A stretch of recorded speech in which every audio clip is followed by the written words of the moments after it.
Good evening.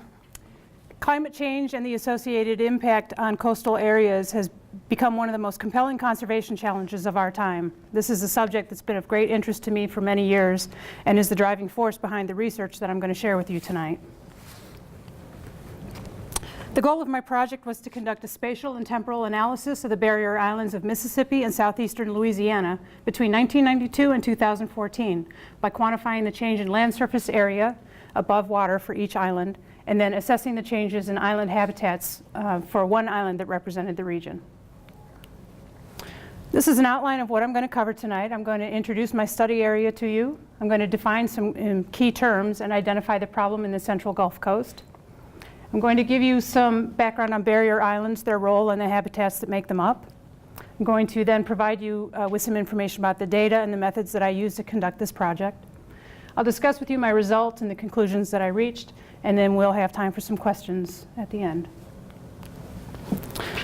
The central Gulf of Mexico is bordered by, if I can find the pointer, Florida to the east, Louisiana to the west, and Mississippi and Alabama to the north. The region's comprised almost entirely of low elevation coastal area and these long narrow strips of islands that are the barrier islands. My study area was comprised of roughly 2,500 square miles.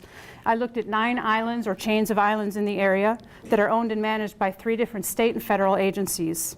The Gulf Islands National Seashore Division of the National Park Service owns and manages, oh no, wrong button. Owns and manages Petty Boy Island, Sand Island, Horn Island, East Ship and West Ship Island, and Cat Island right over here. The Mississippi Department of Marine Resources owns and manages Round Island, which is a very small island up here, and Deer Island, which is just off of the coast of Gulfport, Mississippi. And then finally, the last chain of islands that I looked at is the Chandelier Islands, which is this crescent moon-shaped series of islands, which is just off of the Louisiana Delta over here. It's owned and managed by the Breton Island National Wildlife Refuge, which is a division of the U.S. Fish and Wildlife Service. It's important to understand some terms when I went into my research and the difference between global mean sea level and relative mean sea level. Global mean sea level is simply the average sea surface of heights across the world. It does not take into account any of the elevation changes in land. Relative mean sea level, on the other hand, is the height of water surface as it's measured at local tide stations, which are referenced to benchmarks on the land nearby. Relative mean sea level does take vertical changes in the land into account. And then the final term that was important for this study is subsidence. Subsidence is the sinking of the Earth's surface as layers below compact, which happens when gaps are created as gas, oil, and water are extracted. So the problem in the Gulf Coast is very simple. The water is rising and the land is sinking. The new projections by the National Climate Assessment released in the spring of this year call for a rise in global mean sea level between 8 inches and 6.6 feet by the end of the century. This will obviously be higher at the local scale due to subsidence, which is not taken into account because this, again, is measuring global mean sea level. Barrier islands play 2 important roles. They act as a buffer, or a barrier, if you will, to protect the mainland coast from wind and storms. But they also serve an important ecological role. They provide habitat that's critical to many species of wildlife, such as some that you see pictured here. There are 4 main habitats that make up barrier islands, almost uniformly, no matter what barrier island you go to. These consist of the beach, which is also often referred to as open beach or front beach. This area takes on the brunt of wave action for the island. It's intertidal because it is impacted by high tides, which means at high tide the area is submerged or flooded. At at low tide it is dry. That creates that intertidal zone, which you see right along in here. The dune habitat is dry. It consists of mounds of sand that is lifted from the ocean side of the island and then deposited behind that high tide line. It's found just behind the high tide line on the ocean-facing side of the island. This area provides nesting habitat for sea turtles and many shorebird species. The third habitat is the back dune, which is often referred to as overwash, barrier flat, or mud flat. This area is formed when sediment is pushed through the dune line on the ocean-facing side of the island, again by storms and high tides. It's flooded daily by high tides, which creates that muddy substrate that you see in the picture there, which is a great home for marine mollusks and invertebrates that seabirds like to, and shorebirds like to feed on. The last habitat that I want to discuss is the salt marsh habitat. Salt marsh is found on the inland side of the island, or the bay side of the island, and is characterized by cordgrasses that stabilize the sediment. These are important ecosystems because they purify runoff from rivers and streams from the mainland. So the data and the software that I used remotely sensed satellite data from Landsat's 4 and 5 thematic mapper for the years of 1992 to 2011, and Landsat 8 thermal red infrared sensor for 2013 and 2014.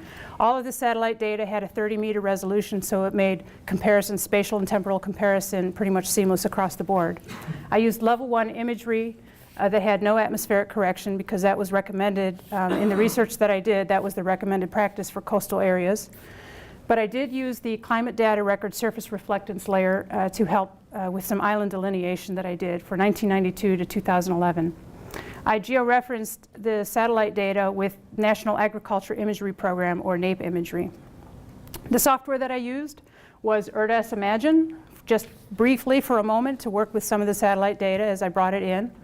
And then I worked in Esri ArcGIS 10.2, and I did some graphs in Microsoft Excel. This is a flowchart of the methods that I followed. Again, I used remote sense data. I created layer stacks, so I converted the satellite data comes in individual bands, or TIFFs, and they have to be stacked on top of each other and turned into one image that can be used, image file that can be used in ArcMap. So I did that in ERDAS Imagine. I then used the Project Raster tool to give it a coordinate system of NAD 83 UTM Zone 16N. For the habitat change analysis, I then ran the isocluster classification tool in ArcMap with 30 as my maximum classifications. I then reclassified what the pixels that were spit out by the algorithm to the 6 classes that I was interested in. I clipped and set a mask extent for Horn Island, which was my island that was representative of the region, ran the tool again, and then verified my classes to the NAPE imagery. For the land surface area change, I created feature classes in a file geodatabase, I digitized the islands. This is where I brought in the surface reflectance data to verify my digitizing. I then exported the attribute tables to Excel, where I converted the area to square miles for ease of understanding, and then I graphed my results. These are my results, and hang on, I'm behind in my notes. This is a bar graph of the total land surface area for each island for each year of this study, and this is just a visual representation of what I found. On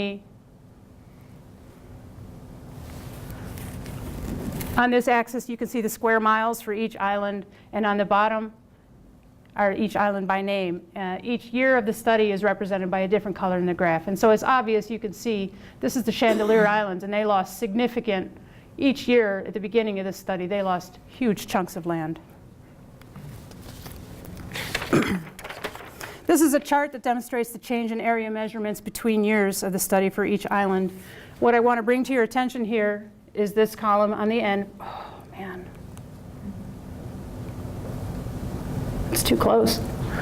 This one on the end, which shows the change between 2014 minus 1992, which gives you the overall change in the 22-year period of each island. So you can see that every island, with the exception of 2, lost land surface area in the 22 years. What I want to bring to your attention is that the 2 islands that gained land surface area, highlighted in green, Sand Island and Deer Island, are 2 islands that have been actively restored by the U.S. Army Corps of Engineers. They've had dredge spoil deposits put on them since sometime between 1992 and the present, and have been actively restored. They're the only ones that didn't lose land surface area, the only ones that showed a net gain. I also want to bring to your attention 2001 to 2007, there's a significant loss of land surface area for all islands except those 2 again.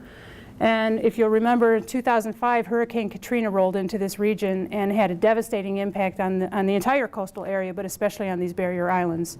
The Chandelier Islands themselves lost almost I think it was 7 square miles of land during that storm. And this is just a nice visual representation to sort of dramatize what I was just saying a minute ago, that the only 2 islands, oh, I hate that. Let's just get used to it. The only 2 islands that gained land surface area were those that have been actively managed and restored. Every single island is in the red over here. Every single island lost landmass. The biggest loser of the study was the Chandelier Islands. Between 1992 and 2007, again, during the time of Hurricane Katrina, they lost over 8 square miles of land surface area. 3/4 of a mile of that has been regained since 2007. And now I just want to give you a quick animation, a short animation. I'm going to show you West Ship and East Ship Island, and I want you to pay attention to the right side of the screen will be East Ship Island.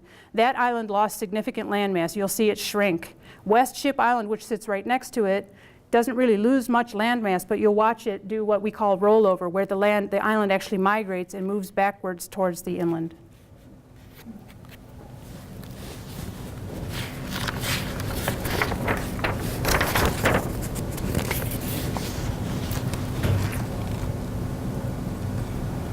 So this is, again, 1992 and 2014, 1992 in the pink, 2014 in the blue. This long, narrow island lost most of its area at the tips where it's long and narrow. For habitat change, I used Horn Island as a model to look at this on non-restored barrier islands in the region. This became representative because it's the only major island that didn't lose a lot of surface area. That's why it was chosen. It's also been designated as an important wildlife conservation island by the National Park Service, and they had a great deal of interest in looking at the habitat change on this island. I used, again, the ISO cluster classification, unsupervised classification, and my habitat classifications that I determined were deep water, shallow water, marsh, woody or scrub vegetation, wet sand, and dry sand.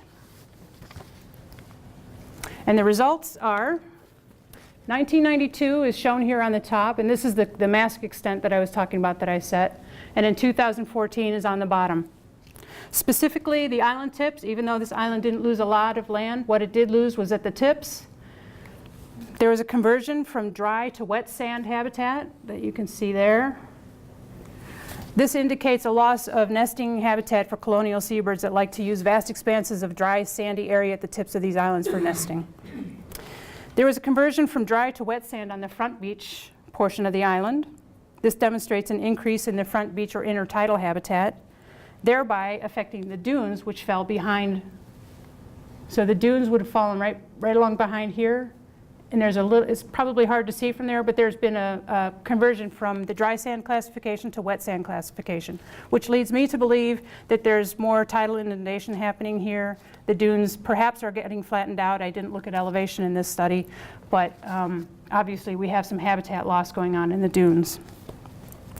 We also gained a great deal of marsh habitat in the central part of the island here, which is good news for an island. If it can gain some marsh habitat, that's good news for an island.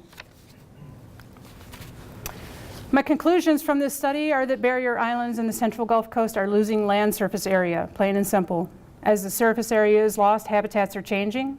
Restoration efforts are having an impact on minimizing this impact, but sea level rise is still kind of winning out. The problem with restoration, it's not an antidote for sea level rise or land subsidence because it's not practical everywhere. It's not feasible for every island. It's expensive, and it's also rather disruptive to wildlife and to habitats. Therefore, it's going to have to be balanced with conservation priorities for each island. Islands like the Chandelier Islands, it's not really even possible to get large barges of dredge spoil out to the island to save it. So those islands are really kind of in trouble.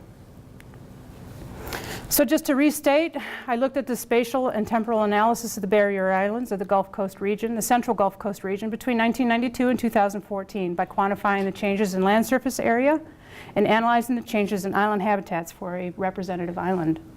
I've introduced you to the study area. I've discussed sea level rise, subsidence, and the problem in the Gulf Coast. Talked a little bit about barrier island roles and their habitats. Talked about my data and my methods, as well as my results and my conclusions. I'd like to thank the Mississippi Department of Marine Resources, the Gulf Islands National Seashore and the University of Arizona MSGIST program. And I'd be happy to take some questions.